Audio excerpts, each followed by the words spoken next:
ఏలూరు జిల్లాలో మంత్రి నారా లోకేష్ జన్మదిన వేడుకలు ఘనంగా నిర్వహించారు. ఏలూరు ప్రభుత్వ సర్వజన ఆసుపత్రిలో దాదాపు 470 మంది రోగులు దెందులూరు ఎమ్మెల్యే చింతమనేని ప్రభాకర్ పండ్లు పంపిణీ చేశారు. లోకేష్ విద్యాశాఖలో వినూత్న మార్పులు చేస్తూ యువతకు స్ఫూర్తిగా నిలుస్తున్నారని అన్నారు. ఆయన నిండు నూరేళ్లు ఆయురారోగ్యాలతో జీవించాలని ఎమ్మెల్యే ఆకాంక్షించారు.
ఈరోజు మా యువ నాయకులు లోకేష్ బాబు గారి యొక్క పుట్టినరోజు సందర్భంగా మరి మా అందరికీ కూడా ఒక పండుగ వాతావరణం.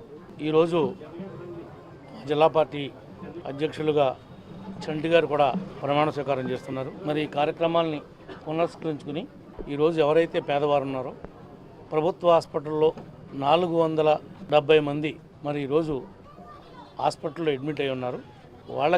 వాళ్ళతో పాటు ఉన్నటువంటి వాళ్ళ అటెండెంట్లకి వాళ్ళకు సహాయంగా ఉన్నటువంటి వారందరికీ కూడా పళ్ళ పంపిణీ కార్యక్రమం చేపట్టాము.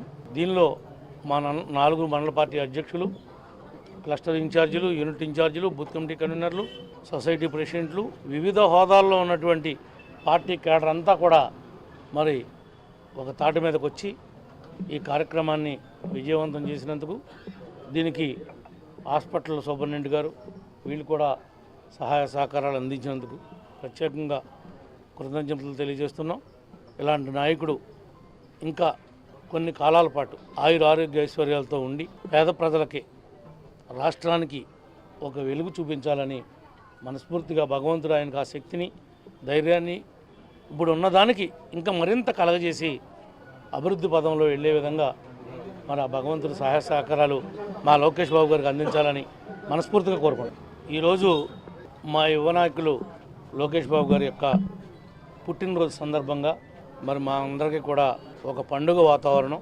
ఈరోజు జిల్లా పార్టీ అధ్యక్షులుగా చంటి గారు కూడా ప్రమాణ స్వీకారం చేస్తున్నారు. మరి ఈ కార్యక్రమాల్ని పునస్కరించుకుని ఈరోజు ఎవరైతే పేదవారు ఉన్నారో ప్రభుత్వ హాస్పిటల్లో 470